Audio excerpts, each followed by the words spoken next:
right, I'm Chris Avina with American Outdoor News. Today we are here with Laramy Sasquatch Miller. Laramy, thanks so much for coming on.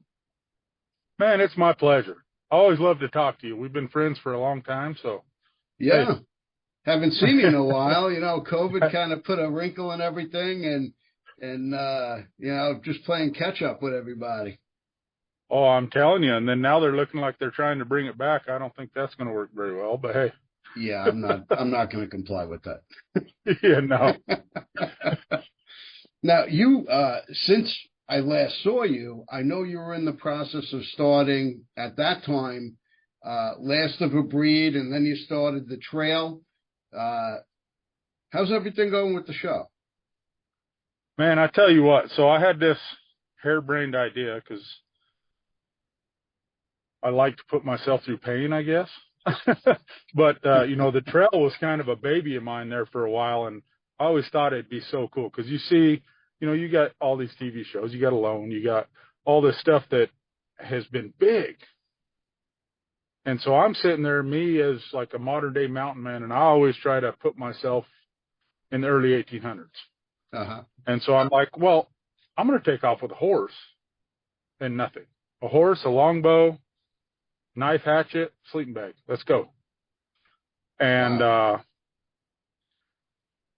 Luckily Tim Crimmen thought it was a great idea, and we started it up, and it's been really, right now, the second season is doing very well. And, it's the time of my life, honestly. Now, you're doing more than being yourself. You were raised this way.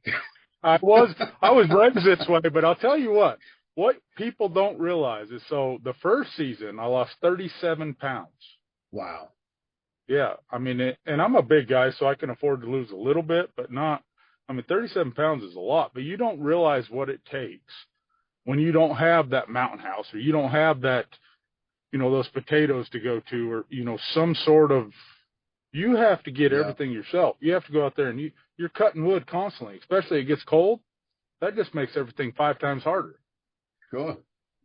Now, and then you throw a horse in the mix, and you got to take care of him too. Sure. The horse isn't going to be eating the squirrels that you shoot. Exactly.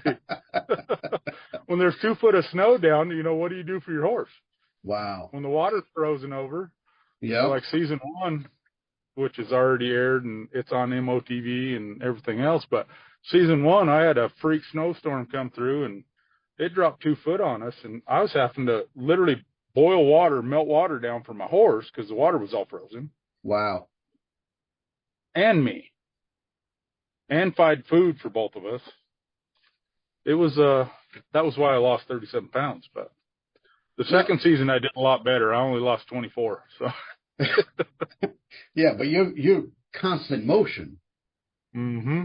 You're not sitting around in camp. There's always something to do. Well, if you want to survive and you want to actually prosper, like you got to keep moving.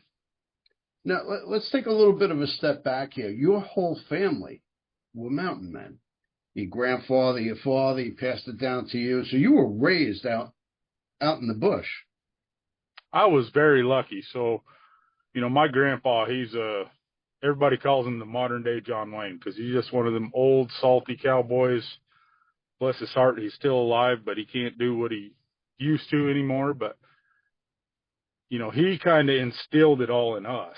And then my uncle started an outfitting business, and my uncle was known as the Mountain Rat because he was a survival, backcountry, middle of nowhere type of guy. And then my dad used to guide for him.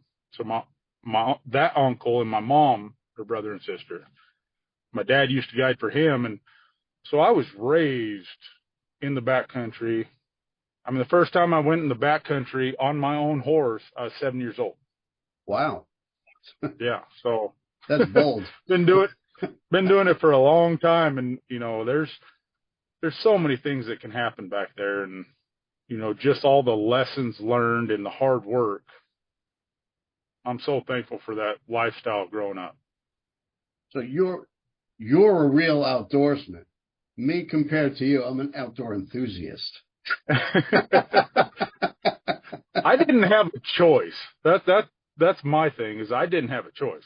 I was Yeah. either going to be an outdoorsman or nothing. And that's growing up. I grew up on a cattle ranch, and we didn't have much money, so we couldn't afford to eat the cows, so we survived off of wild game. Yeah. And from the time I was just little, I shot my first deer when I was 7. Had to contribute to the family, right? Exactly. We had to eat, right? So, yeah.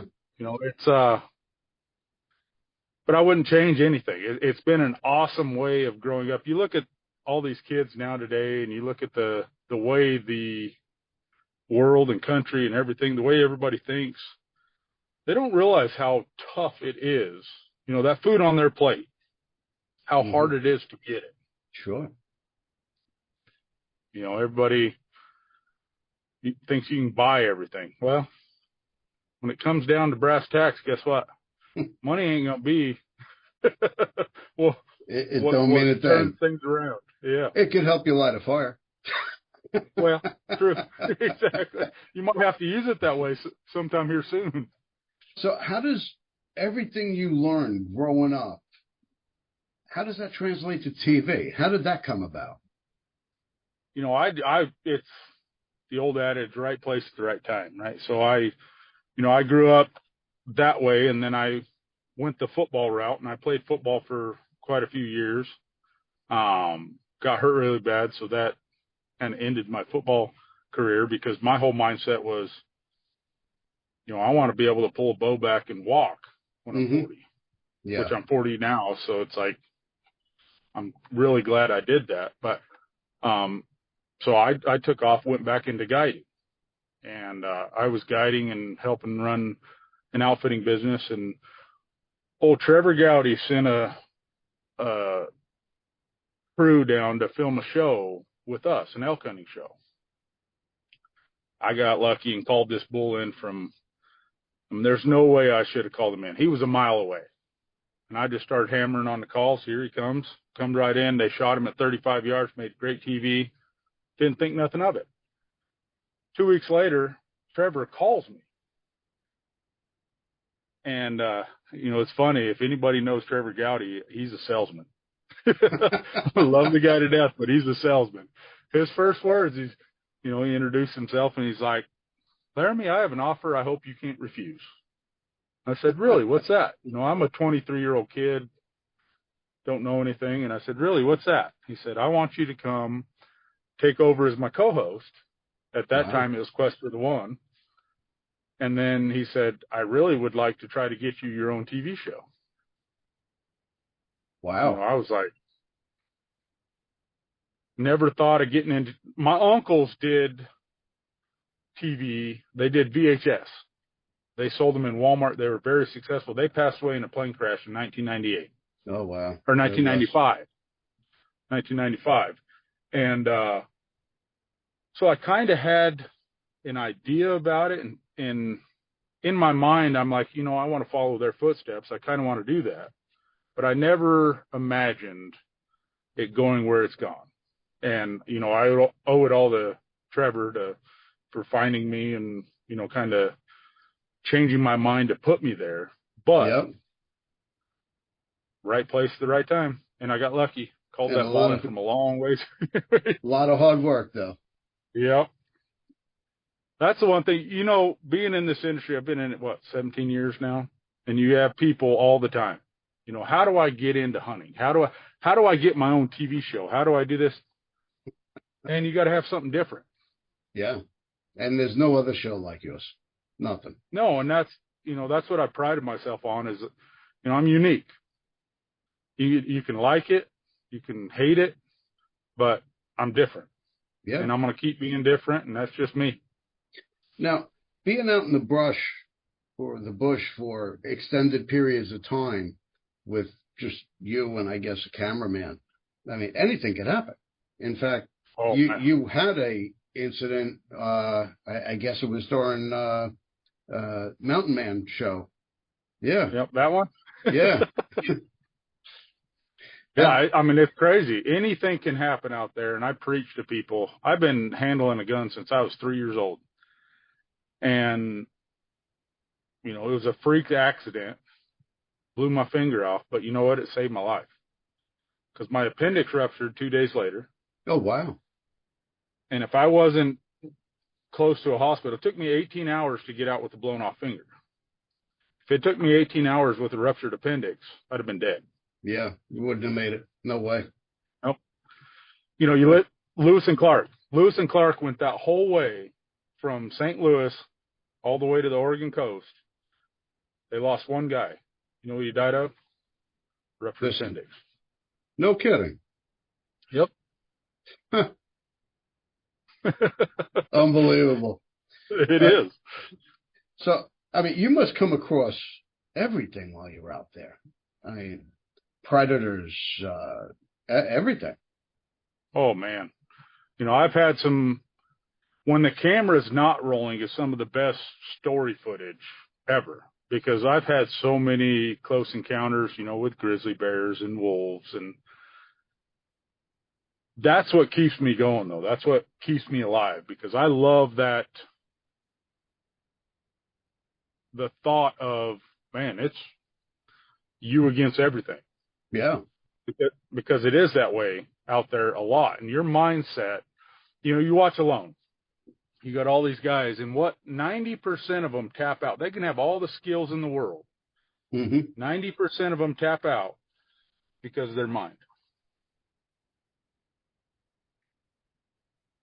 Yeah, I mean, it's mental and physical when you're out there.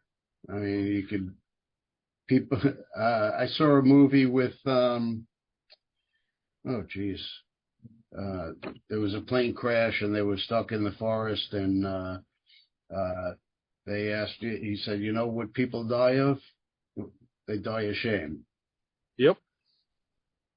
It's crazy. And, I've guided for 20 years, and you'll have the best in shape guys, and they won't go as hard in the mountains, won't be able to go as much as a guy that you would look at and say, there ain't no way he's going. But he's more mentally tough than that guy that's in phenomenal shape and does CrossFit and everything else. He's more mentally tough, and he goes.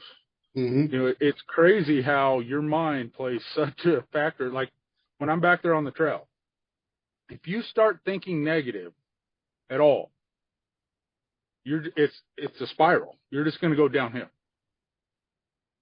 Now, it's when you're say you're going down the trail and a grizzly pops out of nowhere, does the grizzly start backing up saying, holy shit, there's Laramy? Nope. Start backing up saying, holy shit, there's a grizzly. What do you do? That is one thing. Well, that's one thing I've been blessed with, is your reaction to events like that. The first reaction is everything. If you turn and run and you freak out, you're done. It's going to get bad. Yeah, it's going to get bad. But if you can hold your composure and you're like a grizzly, they don't necessarily want to fight. Yeah, there's a dominance factor. They don't necessarily want to fight. But if you act like prey at all, in any way, shape, or form, their instincts kick in, and guess what? Boom. Done. They're on you. Now, what do you do for food? Oh. Last year, or the first year of the trail, was rough because, it's that time of year. You think of the settlers and the mountain men, and they planned for everything, because you got a lot of stuff that comes in the spring, a lot of stuff in the summer, your berries and stuff like that. And then the fall, you don't have much forage. Yeah. So you're a strictly protein diet. You got to rely on protein. And so with the trail, I've gone in there in the fall, usually October, every year. And it's hard because the forage you have some mushrooms around, but you're relying on protein. You got fish, you're eating squirrels, you're eating snails, whatever you can get in your body, you need every ounce of protein. And so that's the struggle, because you don't have the forage. Yeah. Now, the main things I would think is shelter, food, and water. What what do you do for shelter? Do you make a lean-to? Do you just have a pop-up tent? What do you do? See, that's what I'm lucky from my uncle. So when I was 8 years old, he took us out and he made us make little makeshift shelters for 2 or 3 nights. Little stuff that you can pop up, going to keep you dry, help you get through the time. So shelter is a huge thing. Water, when I'm in the mountains, there's water everywhere, but you got to know where to drink it, because you drink the wrong water and then you're sick and you're done. Yeah. So if rule of thumb, if water runs through gravel or moss for 50 yards, is purified. Works just as good as your purification deals that they sell all over the place. Like, it's the same thing. The food side is the hardest. You're having to, there's so much work that goes into that how much effort is a squirrel worth? You don't have a whole lot there. Yeah, it's not a lot of meat on that thing. Yeah, so you got to pick and choose. Okay, so when am I gonna, actually go hunting? Do I have the energy to go hunting right now? You have to play that game with yourself. Me, I'm just hard-headed. I want to go hunting all the time. So. Now, what as far as gear? You're limited what you can carry. I mean, you have your horse, you have a pack horse. There's only so much weight they could carry for extended miles. How do you pick what you're taking, and what is the weight limits? Well, and that's the thing on the trail. So I didn't take anything. I mean, so my horse, I got camera gear, especially season 2. Season 1, I had it set up to where cameramen met me, and it wasn't as strenuous on that end. But season 2, I took off, and half my pack horse was devoted strictly to camera gear. Wow. And so, I literally had my buckskins. I had a longbow. I did take a Magnum Research revolver, because I had an issue last year where I had a whole pack of wolves. There was like 20 wolves come into camp. Wow. And I could see them moving around, but I got a longbow. I can only sling arrows so fast. If they want to come in and get that horse, I'm done. Yep. And there's no getting out. No. So I didn't take much. I literally took, I had my buckskins. I had a couple pairs of socks. I had 1 change of underwear. And then my knives, my hatchets. Now and I did take coffee. I did take coffee in. It's one thing I won't live without. That's a must. Yeah. What about, all right, so you were in for what? 30 days, 45 days, give or take? It was 32 days on both trips. What about toilet paper? Nope. There's lots of toilet paper out in the woods, buddy. There's lots of things you can use. When it gets down to it, heck, grab a rock. Go stick your bum in the river. Can't really wipe with the knife. No. You might get in trouble there. Now, you made your buckskins. You made your bow. Mm-hmm. How'd you learn to do that? So my grandpa, he's a leather worker. He builds saddles and boots, and he taught me the leather working side, but I wanted to take it to a whole new level, and I wanted to do the brain tanning. I wanted to learn the mountain man stuff. I wanted to be a modern day mountain man. And so I took it upon myself to learn all that. And over the last 25 years of being in the woods all the time, I've learned it and actually become halfway decent. Well, you've taken it on many adventures, so they last. Yeah. You're doing it right. Now, what was the most compromising position you've been in, aside from shooting off your finger, on on the show that Well, may or may not have. On the show, you didn't get to see it, but I went across the rock slide with my horses. That was one of the sketchiest things. The trail system back there is just horrible. There's no trails left. So, you're bushwhacking. And I hit a rock slide, and, I had horses sliding, and I thought I was going to have a huge wreck. And luckily I didn't.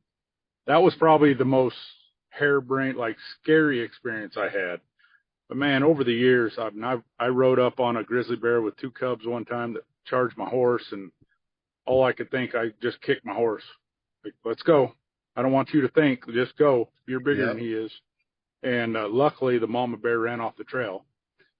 That one was could have ended real bad. I've had a couple of horse wrecks that, a couple of the horses didn't make it out, and nasty stuff in the mountains, but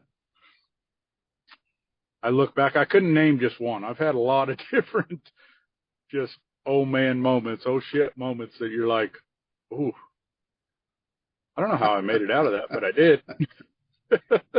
Someone's looking out for you. I know it. The man upstairs, he must like me for some reason.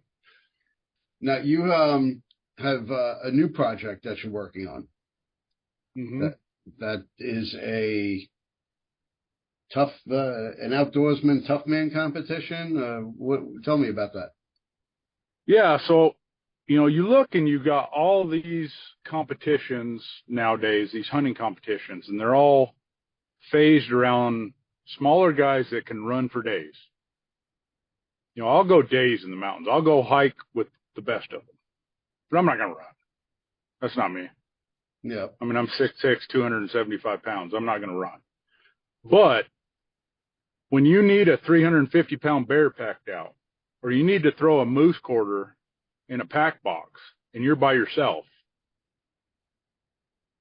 So that was my thought process on this competition. So I got former NFL player Derek Wolf, and we're going to go test ourselves. We're about the same size.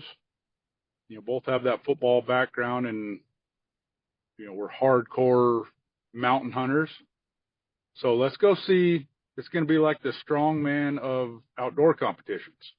So you go and you have to lift 300 pounds and carry it 200 yards up the hill. You have to, shoulder press this massive amount of weight and do all these things. But at the end of it, you have to go shoot a bow, or you have to, go throw a knife or a hatchet. So it's going to be really cool. But it's geared more towards the strong men of the outdoors, not the guys that can run for days, the strong men of the outdoors. So is it just going to be the two of you? Or are there going to be a bunch of entries? Well, so my goal is to have it go on for a while. It's just going to be me and him to start. But then I would like to transition it into, then we have teams the next year and, go from there, but we'll see. It's interesting. Yeah. You look in the outdoor block, Derek and I are probably the 2 biggest athletes for big guys. And so that's why I chose him, because, Trent Cole's another guy. He played in the NFL for a long time, big guy. That's a big guy, big outdoorsman. Yeah. And, but, Derek and I we're both 6'6". He's a little heavier than I am, but, guys like that shouldn't be able to do what we do in the woods. And that's what I want to kind of portray is just because you're a big guy doesn't mean you can't go do what all these other guys do. There's a lot of NFL players that are outdoorsmen, but it doesn't mean they're, diehard outdoorsmen. Bo Jackson, big outdoorsman. Yep. Justin Tuck, huge outdoorsman. Yep. Does it mean they have the wherewithal to get it done? Well, and that's the thing, and it comes down to that mentality again, because it's going to be a tough competition. Physically, it's going to be draining and lifting really heavy stuff and still having to concentrate to make that shot at the end of it. It's going to be hard, really hard. And so it's going to be fun. I'm excited. I love to push myself any way I can. Is that on the calendar for 2023 or 24? It is 2023, later this year. There'll be more information come out. But yeah, it's on the calendar.